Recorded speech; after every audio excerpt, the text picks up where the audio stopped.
Hi, this is Brad from Pro Wrestling Junkies, and today's guest hails from Atlanta, Georgia. Started wrestling in 2016 and trained under A.R. Fox. He's worked for Southern Honor Wrestling, Full Impact Pro, Evolve. He worked a NXT match in 2018 against Dominic Djokovic. Currently, he's a Southern Underground Pro Bone Storm champion. He's also the Peach State Wrestling Alliance No Limits champion and also works for Total Wrestling Entertainment. He shared the ring with Austin Theory, Jeter, Layla Hirsch, Ike Cross, Alan Angels, Kevin Blue, to name a few. Just last week, he was named one of the top 500 wrestlers in the world by Pro Wrestling Illustrated. Standing at 6 feet tall, 1 inch, weighing in at more than I weigh, I give you the Mack of all trades, AC Mack. Hey, what's going on? Appreciate that. What's up, man? Nothing much. Sunday morning. So how does it feel to be on the top 500? So it feels amazing, and it dropped right before a friend of mine was doing like a birthday weekend in the cabin kind of deal. Oh, so nice. We were all there, and I was just able to celebrate and have fun, man. Right? That's a big deal. Anyone who gets on that list, so how did you find out about that? That I got on the list? Yeah. Well, the night that it debuted, I think it was a Thursday, and I just saw everybody talking about it, and I was like, oh, I really hope I made it this year, because I didn't have access to the full list yet. Not at the time. I saw somebody else who was posting, not a lot of people's, but like their numbers and like the paragraph that was written for them, the bio. And I hit him up. I slid into his DMs and I was like, hey, can you tell me if I'm on the list or not? And all he responded back with was congratulations. I was like, oh, I made it. What number am I? Can you take a picture of it? Can you send it to me? Blah, blah, blah. I did end up buying it. So nobody get on me. I did end up buying it, but okay. I needed to know right then and there so I could, join that conversation live. So it was pretty cool. Are you gonna get like a couple of copies of the issue? Yeah. I purchased, I think 3 so far, so I'm waiting on them to come in. I do want to frame 1, but yeah, it's just really cool. It's my very first time being in the PWI, and last year I was hoping to get in and I wasn't in, so this means a lot. Yeah, it's a big deal. Congratulations. I always tell my son, he's like, who's the worst player in the NBA? I said, there isn't a worst player. Every one of these guys is like amazing, There's only X number of these people in the entire world, Yeah. So that's really cool. So you grew up in Atlanta? Mm-hmm. Yes. Born and raised. All right. So did you, what were you like as a kid? I was pretty cool. I was in theater, but I don't know if I fit the stereotype of a theater kid. I played all kind of sports, just trying different ones and seeing what fit. I thought I just hated sports because none of them fit. Turns out I just, wasn't able to try wrestling then. So everything else was just kind of there. I had a lot of friends. Uh-huh. I didn't really have like a set circle. I was cool with every circle, and I really prided myself on that because I went to a lot of parties. A lot of people trusted me. I had a lot of resources, so it was pretty cool. Were you big at the time? Big? What growing up, I've talked to people and they're like, I was scrawny and, growing up and, people picked on me. So were you like I was really small and, mm-hmm. But were you like one of the bigger guys of your friends or the group? No. I was tall. I was one of the taller ones of my friends, but I was a beanpole. Oh, I didn't weigh anything. So when did you decide wrestling is this one fits? It wasn't until I actually started training in 2016. So I was always a fan of it. And in the 7th grade, that was WrestleMania 22 for me. And watching that and doing the backyard wrestling with my friends beforehand, that entire weekend, that's kind of when I decided that I wanted to try this. But it wasn't until I actually got in the ring that I thought, wow, okay, this could be something special. I could actually go somewhere with this. Yeah, yeah. I didn't think that. It took a minute of me just being a fan, but I didn't actually think that until I got in the ring. So how did you come into contact with AR Fox? I was in high school and I was like, all right, I'm about to graduate. I need to get serious on how to start this wrestling journey. So my plan was to go to school and train to wrestle at the same time. Yeah, sure. So I was like, okay, well, I can stay local. Georgia State, Georgia Tech, there are a few schools here in Atlanta. Mm-hmm. And so I started to Google wrestling schools. And at the time, the only one or the top one that was coming up was the WWA 4. Okay, yeah. And I saw that they were doing free shows every Thursday. So while I was in high school, I would ask for my parents to borrow their car to drive out to Fulton Industrial and watch the shows. That's where I met AR Fox. This was about maybe a little less than 10 years before he started actually training people there. He was still a student. Okay. And so I got to see his matches for free and talk with him and his wife, and Apollo Crews was there. I got to see him for free. Jonathan Gresham. It was pretty cool. Wow. So I was like, all right, once I graduate in 2011, I'm going to come here and I'm going to Georgia State and do both at the same time. Did you have any free time? Well, I got to Georgia State and I said, whew, this is a lot. Yeah. So I said, I'm going to just buckle down on school first. And then when I graduated in 2015, right after that is when I started training to wrestle. So that's how I met AR Fox. It's a long time ago. Were you nervous the night before going to training for the first time? Yes, I was very nervous, very anxious. Didn't know what to expect. Had you been to the gym where it was? Yes. You said, did I get to the gym? No, had you ever been to the gym, or was your first day of training the first time you had been there?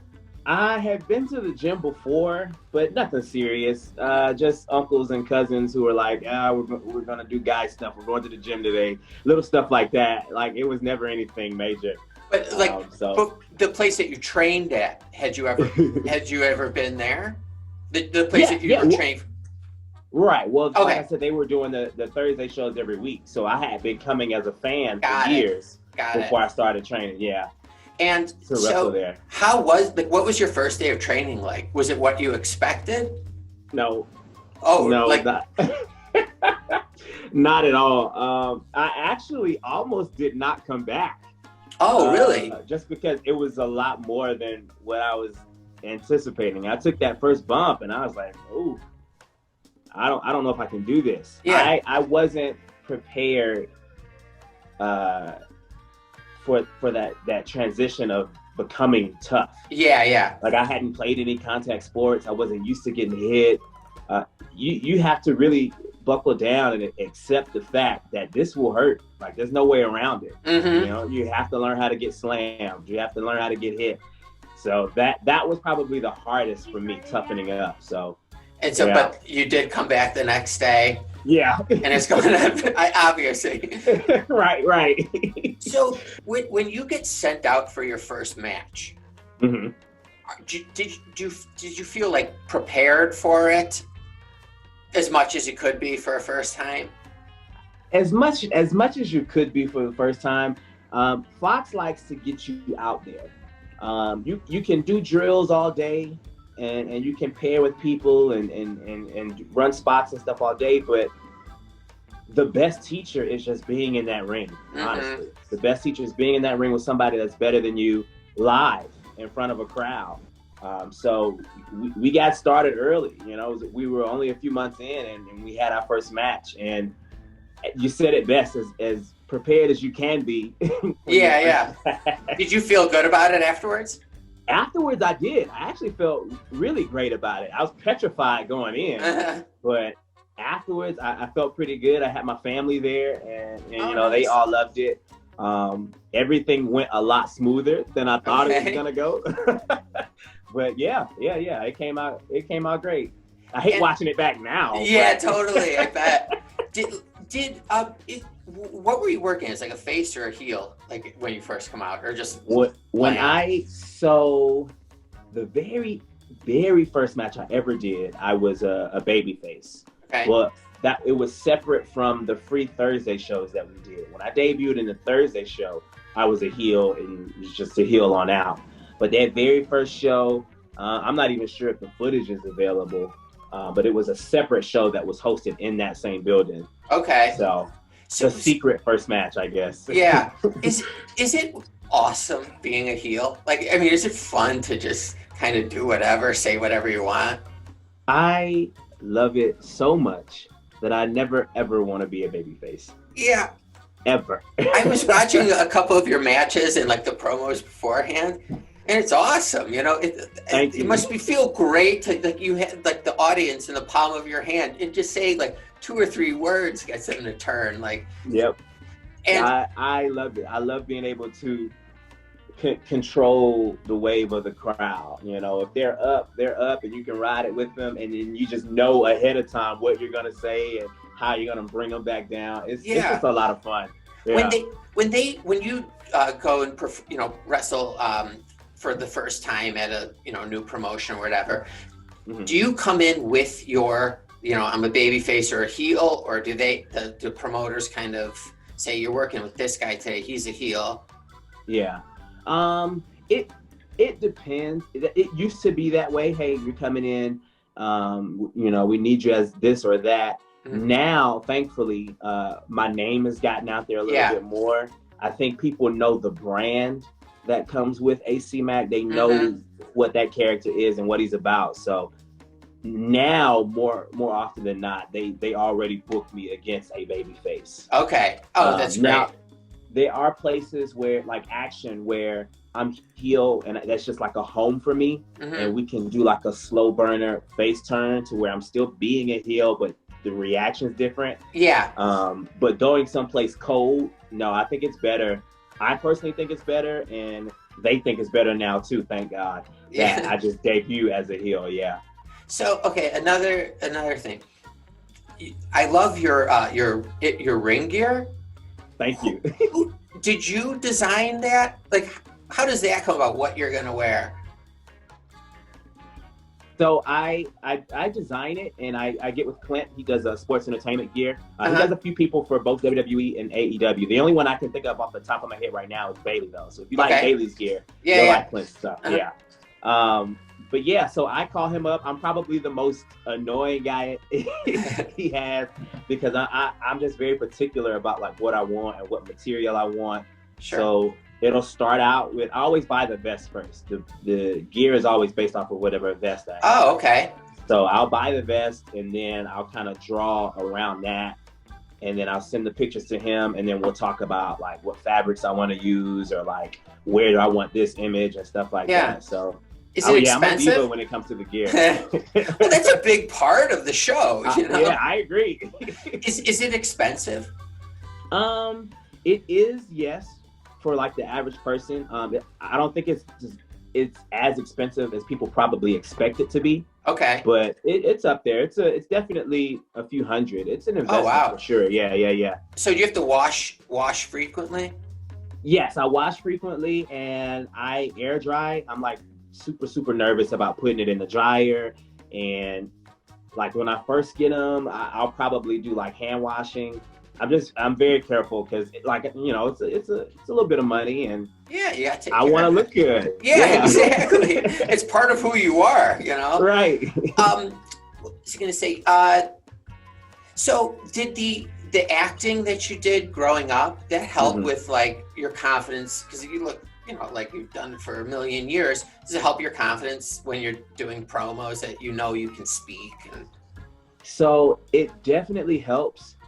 It's just so funny to me that doing act like when I was a child and acting and being a radio personality at Georgia State, like I didn't think any of these things. I didn't think, wrestling while I was doing this. Okay. It just so happens that doing these things help with wrestling, and I'm so glad that I did them, to the point where anybody who, if they get in the game or if they're asking me how to start wrestling, I always tell them before you even get in the ring, take acting classes. Yeah. Honestly, that's going to be more important than you falling. I promise you. So I I owe it all to acting and speaking and public speaking and stuff like that. So I don't want to keep you much longer. Again, you could probably think of a million things better to do than like staring at me. So we're having fun. I'm gonna give you 5 random non-wrestling related questions. Okay. They can be just yes and no, or if you want to elaborate, fine. Don't feel pressure.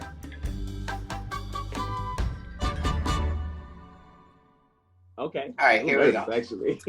Have you ever eaten an animal that was still alive? I guess no. Sushi Okay. doesn't count, right? No. I had thought Okay. about that. No, Yeah, that I doesn't don't- count. No, I'm gonna just say no. No. Okay. For $3,000, would you swallow a set of dice? No. No. Okay. As a I need fan, more money.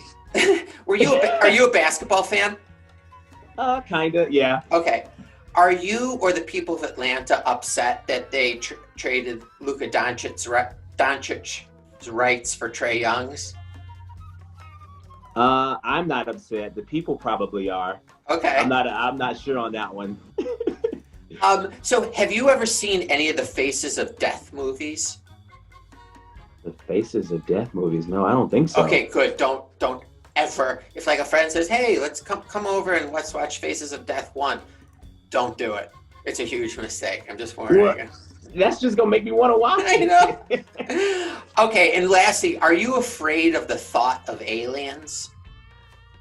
I'm intrigued by it, not afraid. I probably okay. should be afraid, but I'm actually intrigued by the thought of aliens. I don't think we're alone, that's for sure. Fair enough. All right, it was awesome having you on. I hope you have a great rest of your day and you stay safe. And I'd love to talk to you again. Yeah. Before your next. When are you performing next? So what's today? Today is Sunday. I'm gonna be somewhere Saturday. I can't speak on that because it's a surprise run. Yeah. So look out for me Saturday. Okay. The week after, I'm up in Indiana at St. Louis Anarchy for the tournament. Oh, cool. And then we have the Collective coming up in October in Indiana as well. And you're just gonna have to see what announcements come for that one. All right, well, I'll keep an eye on everything. But definitely I'll stay in touch and we'll talk again. All righty. Thank you. All right, thank you. I really appreciate it. Take care. You too. All right, bye.